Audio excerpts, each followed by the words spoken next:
금요 경건의 시간입니다. 이 시간 기도하고 경건을 시작하도록 하겠습니다. 이 시간도 성삼일체 하나님께만 영광과 존귀와 감사와 찬송을 올려드립니다. 주일 지난 한 주간도 하나님께서 친히 자기 백성의 삶을 인도해 주시고 3월 둘째 주일을 앞둔 금요일 밤입니다. 변함없이 이 시간까지 우리를 인도해 주시고 불러주시고 경건의 시간을 가질 수 있도록 은혜를 주신 하나님 참으로 감사합니다. 너무나도 빨리 지나가는 시간들 속에서 이 시간까지도 여전히 우리와 함께 하신 하나님께 감사 영광을 돌리옵고 항상 하나님의 말씀을 바르게 깨닫고 그 교훈을 삶에 바르게 적용하고 순종함으로 하나님 앞에서 거룩하게 구별된 삶 살기를 원합니다. 우리 지나온 벌자치마다 하나님의 뜻과 맞지 않고 하나님 보시기에 합당하지 않은 일, 하나님 영광 가리는 일들 진심으로 하나님 앞에 회개합니다. 하나님의 크신 자비하심으로 우리를 긍휼히 여겨주시고 그리스도 안에서 우리를 용서하사 우리 삶이 늘 하나님 존전의 자세로 하나님의 자녀의 본분과 자세에서 늘 하나님 얼굴 앞에 살아가면서 흐트러짐이 없게 인도하여 주시옵소서. 이 시간도 여러 환경과 상황 가운데 있으며 분투하는 우리 하늘 가족들을 기억해 주시기를 원합니다. 어디에 있든지 무엇을 하든지 하나님께서 우리와 늘 동행하여 주실 줄을 믿습니다. 참으로 어지러운 시기입니다. 앞으로 펼쳐질 여러 험난한 상황, 진리 전쟁의 중심 속에서 그리고 세상의 끝날이 시시각각 다가오는 순간까지도 묵묵히 했으며 주님만을 신뢰하며 나아가는 주의 백성들에게 하나님 은혜의 빛을 비춰 주시옵소서. 오늘도 주어진 경건의 시간에 하나님의 정확무한 말씀인 호세아를 이 부족한 자로 하여금 조금 해석하고 해설하게 하셨습니다. 이 시간을 통해 하나님께서 우리에게 주실 은혜를 소망합니다. 진리의 성령께서 우리의 어리석음을 깨우시사 전한 자나 듣는 자 모두 하나님의 은혜로 충만한 시간 되게 하시고 말씀에 순종하게 하옵소서. 우리 주 예수 그리스도 이름 받들어 기도합니다. 아멘. 온전치 않은 성대입니다마는 오늘 제네바 시편가를 부르겠습니다. 57장 그리고 마무리하면서 58장 부르겠습니다. 시편 42편입니다. 제네바 시편가 57장입니다. 하나님 사슴이 냇물 찾아갈 그 밤같이 내 영혼 주를 찾기에 갈급하옵나이다. 내 영혼 생존하는 하나님 갈망하니 어느 때 내가 나가 하나님 얼굴 배울고 사람들 종일 나에게 하나님 어딨냐 해. 내 눈물 주야로 내게 내 음식이 되었네. 이전에 성일 지킨 무리와 동행하여 기쁨의 찬송 소리로 주의 집 인도하였네. 나 이제 일기 없고 내 마음 상하도다. 내 영혼 어찌 낭망해 어찌 불안해하냐. 바라라 하나님을 그 얼굴 도움이네. 오히려 나 찬송하리. 하나님 찬송하리라.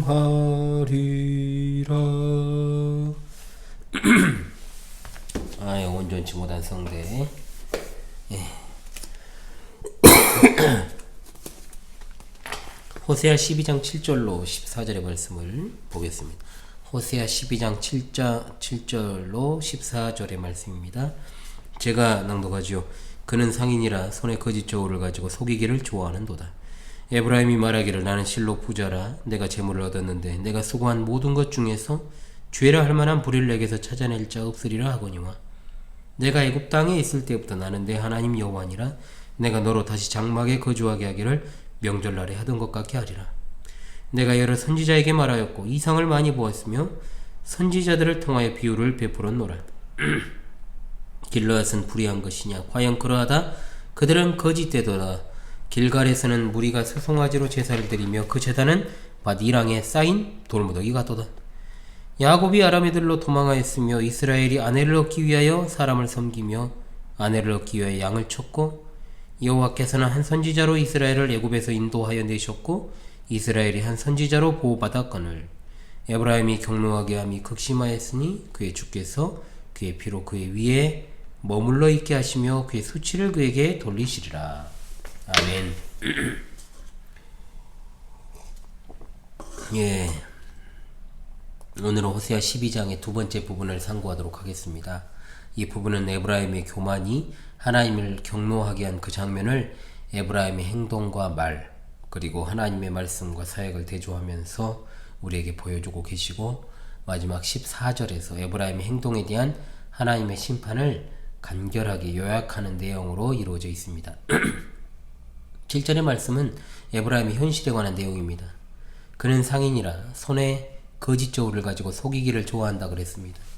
자, 상인이라고 번역된 단어가 히브리어로 케나안입니다. 케나안. 가나안입니다. 가나안.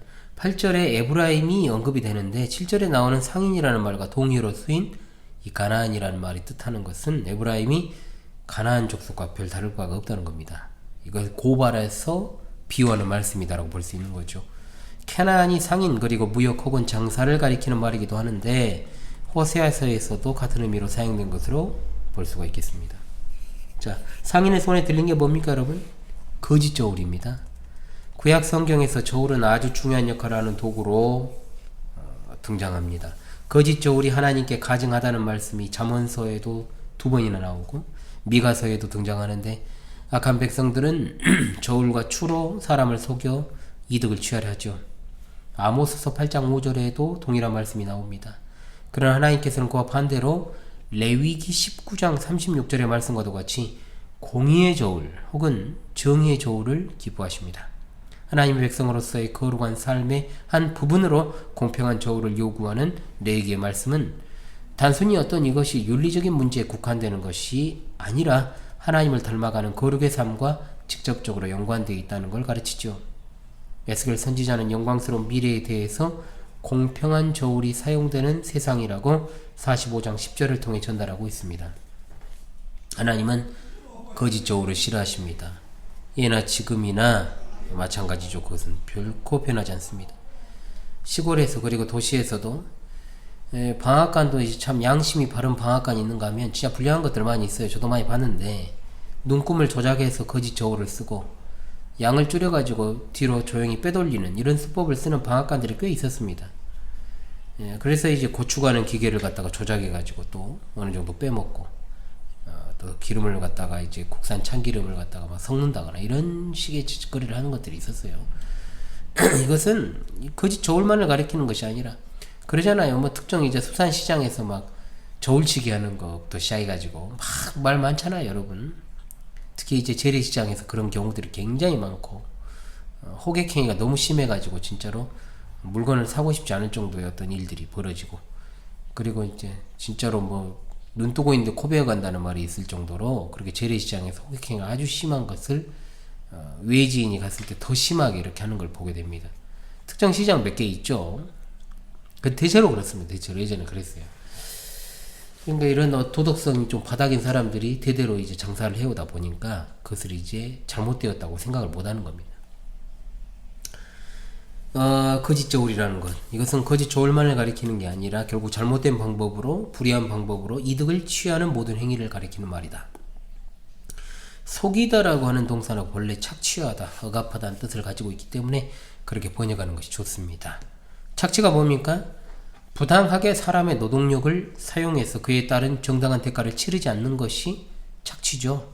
억압하다는 말도 같은 맥락입니다. 속이는 것, 불의한 것, 그 어떤 것도 하나님 앞에서 정당화될 수 없습니다.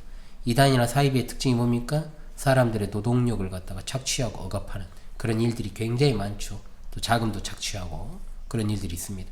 그런 모습들이 보인다면 이단성이 있다라고 볼 수 있는 거죠. 그런 단체나 교회라는 이름을 하고 있더라도요. 그런데 가나안을 뜻하는 단어가 7절의 첫머리에 등장하기 때문에 에브라임이 가나안과 다를 바가 없다는 걸 알 수 있습니다. 그들이 드리는 예배가 그들이 누구인지를 결정하는 게 아니고 그들이 사용한 저울이 그들이 누구인지를 결정하는 신분 증명서다 이 말입니다. 여호와 하나님을 예배하는 에브라임이 거짓 저울을 사용해서 이웃을 소위 말하면 이제 등쳐먹는다. 그러면 그들은 가나안일 뿐이다 이 말입니다. 하나님은 그 땅에서 가득 찬 죄악으로 인해서 가나안을 내쫓으셨지만 이스라엘은 그 가나안 땅에서 그들처럼 되어버렸고 또한 이제 동일하게 그들에게 남는 것은 쫓겨나는 것 뿐이다 이 말입니다. 생각해 보십시다. 이득을 얻기 위해 사람을 억압하거나 착취하는 현실이 예나 지금이나 다를 바가 없다는 겁니다. 자신에게는 관대합니다. 한없이 그런 다른 사람한테는 가혹합니다.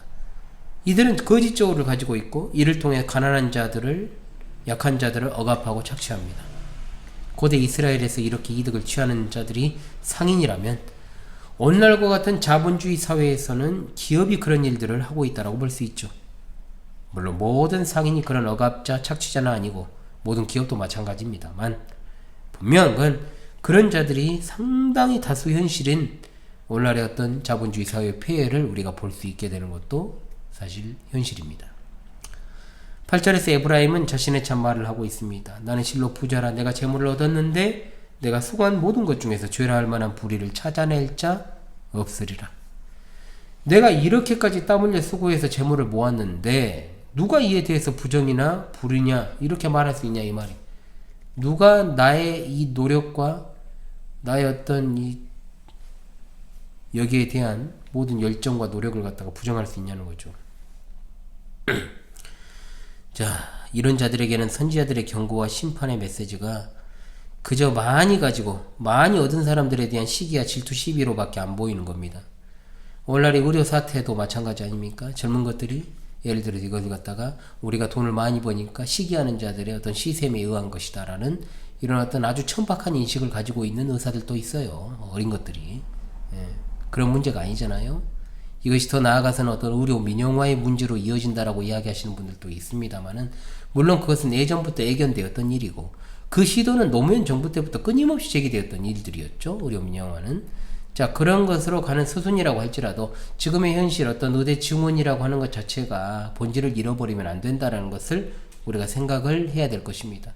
어떤 자본주의 원리에 의해서 그런 생각을 해버리면 순전히 의대 증원의 문제도 뭡니까? 물질의 문제로 비화될 수밖에 없다는 거죠. 그러니까 사람들 대다수가 자신들의 밥그릇 싸움에 불과하다는 식으로 인식을 하면서 그 이면에 있는 더욱더 깊은 본질을 보지 못하게 되는 그런 어떤 상황들을 우리가 맞이하고 있다는 겁니다. 어찌되었든 오늘날에도 그런 일들이 있다는 걸 제가 예를 들어서 말씀드리기 위해서 최근에 이제 의대 증원과 관련한 우려되라는 이야기 한 겁니다. 사회에서 대단한 부를 얻은 이들이 다 하나같이 아까 말한 식으로 그런 식으로 이야기하잖아요. 내가 어떻게 이 자리를 얻기까지 노력했는지 모른다. 나처럼 미쳐야 된다. 죽을 만큼 해봐라. 그러면 그런 말이 나오는지 막 이런 말 하잖아요. 대형교회를 이룬 자들도 별로 다르게 말하지 않습니다. 실제로 그렇습니다.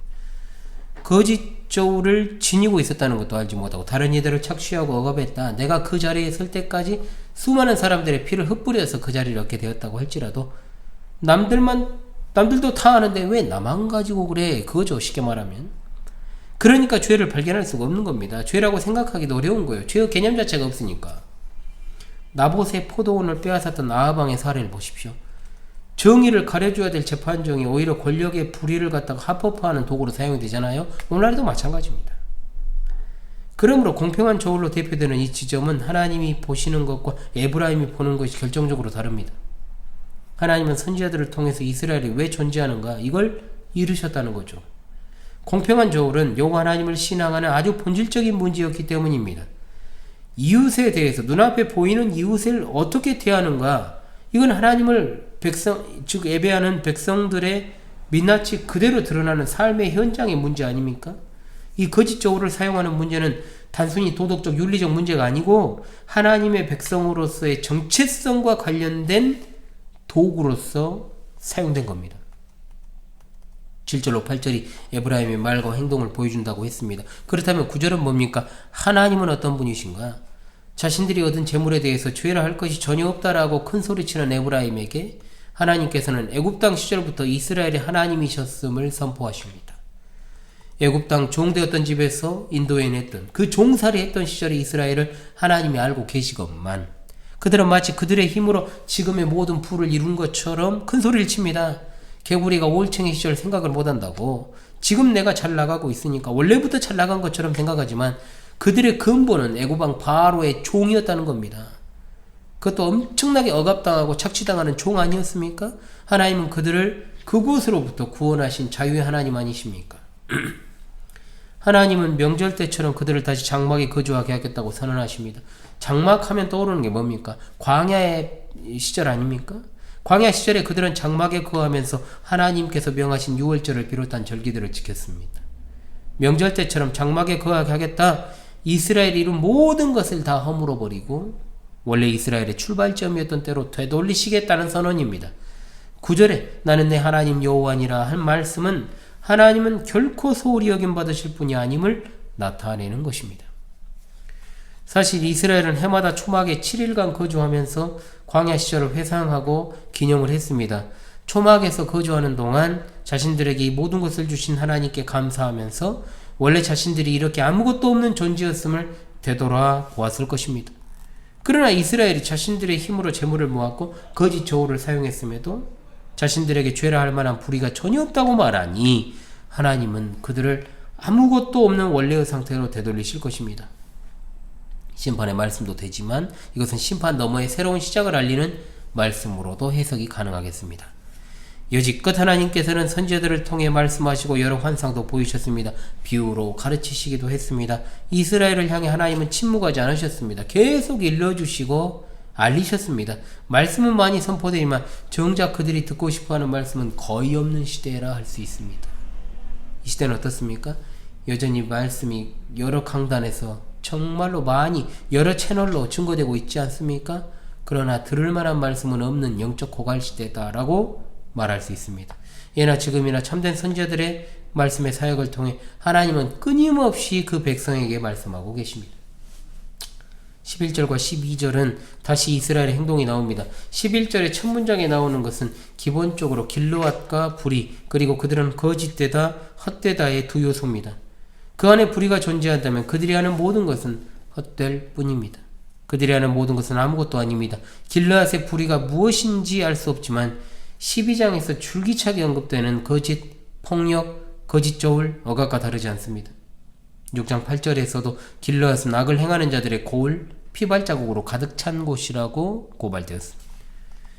이어지는 문장은 길갈에서 드려진 수송아지가 나오죠. 수송아지 제사를 언급합니다.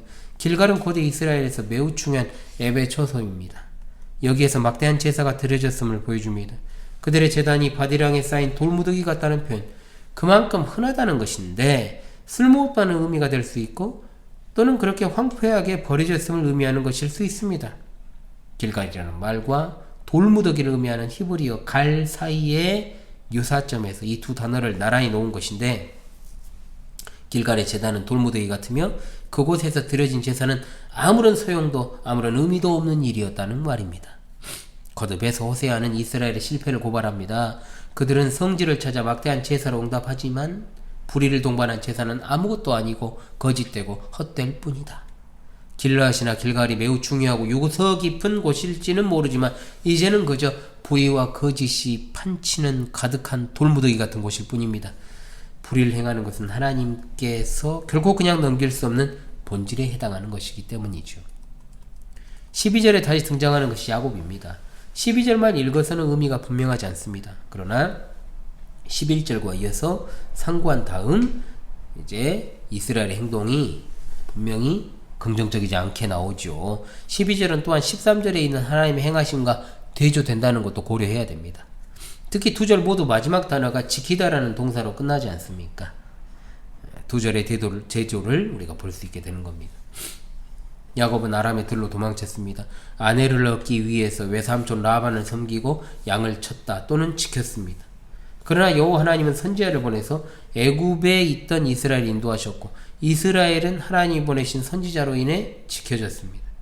야곱은 아람으로 도망치고 하나님은 애굽에서 인도해 내셨습니다. 야곱은 아내로 인해 종이 되었고 하나님은 선지자를 통해 이스라엘을 건져 내셨습니다. 대조가 확 되죠, 여러분. 이스라엘을 양을 지키고 하나님은 선지자를 보내 이스라엘을 지키신다. 여기 나온 한 선지자가 누굽니까? 모세죠. 모세. 따라서 기본적으로 모세로부터 시작해서 지금까지 하나님이 보내신 모든 하나님의 사람들을 가리키는 말이다 볼 수 있을 것입니다.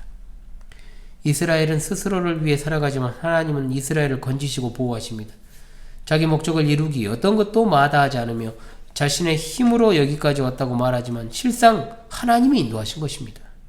여기 나오는 야곱의 성향이 뭡니까? 자기가 원하는 것을 얻어내기 위해 어떤 고생도 불사하는 것, 이만한 부와 명성을 얻기 위해 얼마나 고생하고 했었는지. 자수성가라는 것에 대해서 우리가 많이 듣습니다만 자수성가에 대한 하나님의 말씀은 별로 긍정적이지가 않다라고 하는 겁니다. 그렇게 피땀 흘려 이루어간 것이 소중한 게 아니라 그 과정에서 어떤 저울을 사용했는가, 인애와 정의를 기반에 두었는가, 이게 중요한 것이라 이 말입니다. 행위의 종교는 그것이 자신들의 신에게 나아가는 좋은 발판이 될지는 몰라도 은혜의 종교인 기독교는 인간의 행위가 아니라 오직 전적인 하나님의 은혜에 모든 포커스를 맞춥니다. 오직 하나님께 영광인 것이지요. 그러므로 하나님께서는 그 과정에 있어서 바르고 합당한가를 계속해서 물으시는 겁니다. 야곱의 행동을 하나님과 계속해서 대조해 말씀하시는데 그를 통해 야곱을 자랑할 것이 아니라 그들을 인도하신 하나님께로 돌이킬 것을 권면합니다. 야곱이란 이름에 비해서 이스라엘이란 이름이 더 영광스러운 이름이지만 야곱과 이스라엘을 번갈아 사용하신 것은 이름이 중요한 것이 아니다. 중요한 것은 삶이 변해야 된다는 것을 교훈하여 주십니다. 끝으로 14절은 에브라임에 대한 하나님의 심판 선언입니다.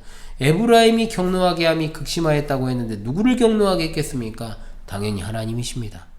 그의 피는 부당하게 흘린 억울한 피를 가리키는 말인데 14절에서는 에브라임에 가득한 부당한 폭력과 억압, 압제를 고발합니다. 사람의 그릇된 행동은 하나님을 경노하게 합니다. 그리고 그들의 흘린 피의 대가가 자신들에게 돌아가지요. 하나님은 그들의 수치를 그들에게 돌리실 것입니다. 3절에 보응하시리라, 6절에 돌아와서, 그리고 여기 나온 돌리시리라, 다 동일한 히브리어 동사입니다. 하나님께로 돌아오지 않으면 하나님이 그들의 행위대로 수치가 돌아가게 하실 것입니다. 인애와 정의는 저버리고 커다란 성취와 업적을 이루기 위해 고생을 마다 않고 수고하며 그 이면에서는 거짓 저울을 통해 다른 일을 억압하고 압제하고 그 피를 흘리게 하면서도 막대한 제사를 하나님께 드린 에브라임은 하나님을 몹시 화나게 했고 그가 행한 대로 결과를 맞이하게 될 것입니다. 사랑하는 우리 파수꾼 성도들이시여, 우린 여기서 매우 중요한 교훈을 얻게 됩니다. 첫째, 성도는 삶 가운데 있는 거짓 저울을 남김없이 파기해야 될 줄로 믿습니다. 계속해서 나오는 교훈이나 하나님께서 바라시는 것은 제사가 아니라 상한 심령이요 번제가 아니라 순종이라고 했습니다. 넘어지고 실족하는 자들의 특징은 하나님 앞에서 그들이 얼마나 땀을 흘렸는가를 과시하고 드러내고 인정받기를 원하지만 하나님께서는 그들의 심령을 보시고 그들의 중심을 판단하심으로 그들이 과연 불의한 행실로 이웃을 착취하고 억압하는 거짓 저울을 사용했는지의 여부를 보십니다. 성도로 할지라도 우리 삶 가운데 부도덕하고 바르지 않은 언어와 행실들이 분명히 있을 수 있습니다. 성도는 그러한 것들을 가볍게 여기지 말고 반드시 도말하여 하나님을 예배하는 백성으로서 삶의 예배의 순결성을 지켜야 할 줄로 믿습니다. 오직 인애와 공의로 행해야 될 것입니다.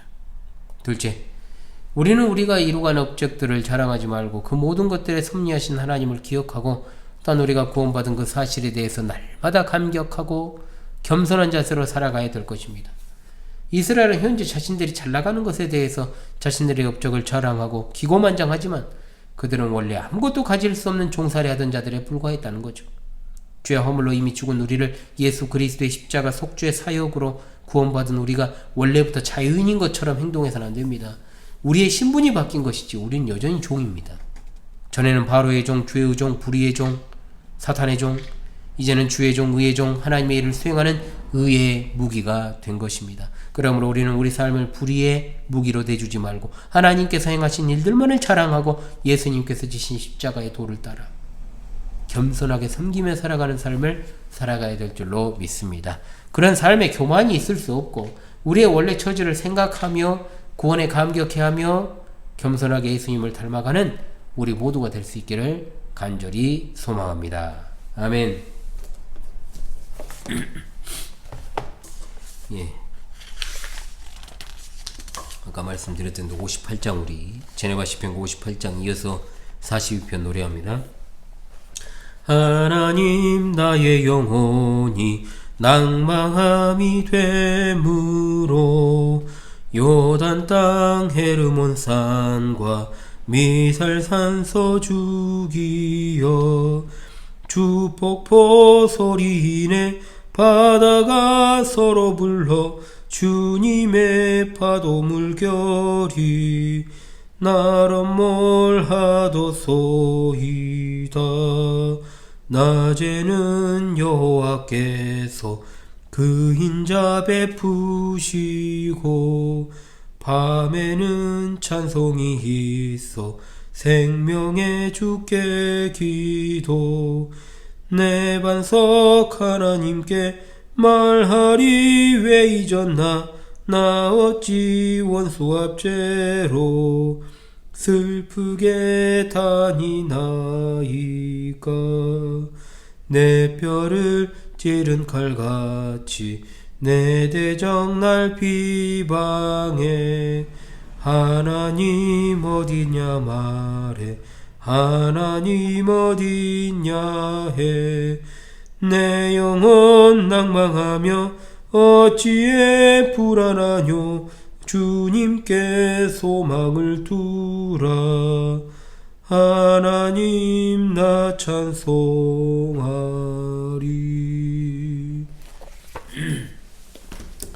아멘. 아유, 이놈의 코맹맹이 소리가 언제까지 계속될지는 저도 알 수가 없습니다. 여러분 당분간은 그냥 양해 부탁드리고요.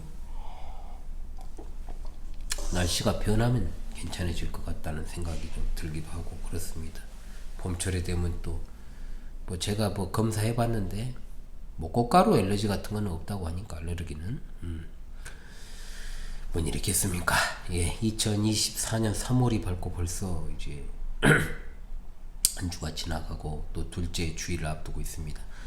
성삼일체 하나님께서 현월TV 우리 진리의 파수꾼 여러분과 늘 함께 하시기를 원합니다. 3월 둘째 주일을 앞두고 있는데요. 따스한 봄이 좀 속해왔으면 좋겠습니다.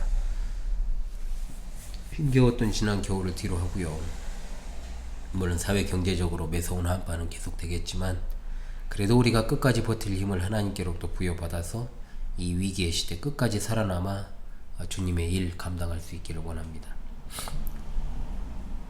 오늘 오전부터 금요 독서회가 다시 재개되었습니다. 로렌 베트노의 칼빈주의 정론 읽기를 시작했는데요. 끝까지 한번 우리 또 열심히 읽고 또 공부하면서 500여 페이지 분량되는 책을 잘 소화하고 또 그 다음으로 또 넘어갈 수 있으면 좋겠습니다. 성경교리학교 수업은 이제 다음 주 수요일 3월 13일 OT가 있습니다. 많은 걱정이 좀 앞서는데 기도해 주시기를 바라옵습니다. 여러 어렵고 힘든 여정 속에서 사실 채널이 엄청나게 지금 정체입니다. 순식간에 한 5명 빠져나갔잖아요. 다 이유가 있는데 어찌되었든 좀 정체도 심하고 뭐 한 달째는 아예 그냥 구독자 고정적이고 그냥 들어오시는 분도 막 정해져 있고 그럽니다만은 제가 원래 뭐 채널 확장을 크게 노린 채널은 아니지만 그래도 힘이 빠지는 건 사실이에요. 어쩔 수 없어요. 그건 인간이니까 그렇잖아요. 예, 인간이니까 어쩔 수 없는데 참 외롭고 고독한 사역인 것 같아요. 진짜로 제가 막 뻘뻘거리고 돌아다니면서 사람들하고 만나고 이렇게 어떤 관계성을 갖고 이렇게 살아간다고 하면 훨씬 더 나았겠고 또 제가 어떤 확장을 바라고 어떤 사역이나 이런 것들을 임했다라면 지금보다 조금 더 덜 심심한 삶을 살았을 것은 분명한 사실입니다만은 이런 삶을 제 스스로 선택한 것도 사실이지만 사실은 굉장히 외롭고 쓸쓸한 것도 사실이다.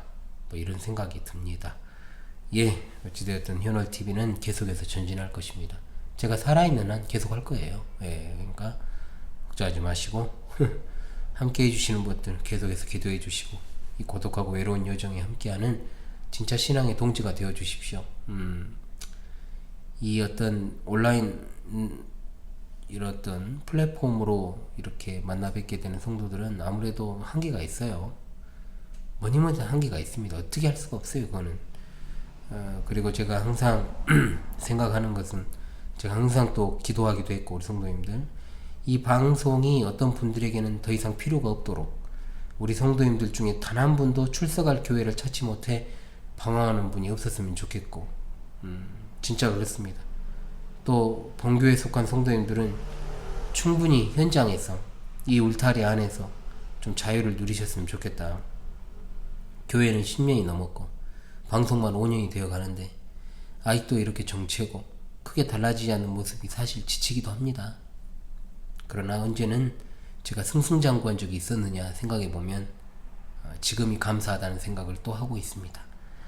예, 험악한 시대에 신실한 믿음 지키시고요. 남은 한 주간도 늘 평안하시기를 간절히 바라옵습니다. 기도하고 금요 경건에 마치도록 하겠습니다. 하나님 참으로 감사합니다. 에브라임의 전철을 밟고 있는 현대교회와 우상주의와 물신주의가 팽배해진 한국교회, 그리고 목회자들, 그리고 성도들, 이들을 감찰하여 주시고 속히 하나님의 행하신 일들을 다시금 생각하고 또 자랑하며 삶을 참으로 인애와 공의로 변화시켜 나갈 수 있게 도와주시기를 원합니다. 본 교회와 이 채널이 정말로 여기 속한 모든 파수꾼들이 공평한 저울을 가지고 하나님의 사명을 감당케 하시고 모든 성도들이 조금이라도 그 삶 가운데 거짓 저울이 있다면 파기하고 하나님의 사형만을 자랑하고 예수님의 십자가의 도를 따라가는 삶을 살아가게 주여 인도하여 주시옵소서. 이 밤에도 평안한 쉼을 주시고 밝은 새 아침을 주시며 이제 3월이 지나고 한 주가 지나고 두 번째 주일을 맞이하는 이 순간 속에서도 변함없이 주의 백성들과 함께해 주셔서 감사합니다. 어려운 상고 환경 그리고 병상에서 치료 회복 가운데 있는 성도들을 특별히 어루만져 주시고 이들의 삶의 애환과 고통을 살피사 위로하시며 회복시켜 주시옵고 늘 평안하게 인도하여 주시기를 원합니다. 시대 잃어버린 양들, 여러 이유로 목자 없이 방황하는 양들, 주님의 품 안에서 위로와 평안 누리며 저 천국에 대한 소망으로 살아갈 수 있게 도와주시옵소서. 특별히 다음 세대 어린 자녀들을 이 험악한 시대의 마음과 삶을 지켜주실 줄로 믿사옵고 믿음이 흔들리고 또한 그리고 연약한 자 주님께서 보호하시기 위해서 두르신 울타리 안에서 기쁨을 누리게 도와주시옵고 늘 주님 앞에서 죄악된 행실과 습관을 버리고 속히 주님의 은혜로 회복될 수 있게 인도하여 주시옵소서. 우리 주님 오실 그날을 간절히 고대하고 열망합니다. 우리 주 예수 그리스도의 이름 받들어 기도합니다. 아멘.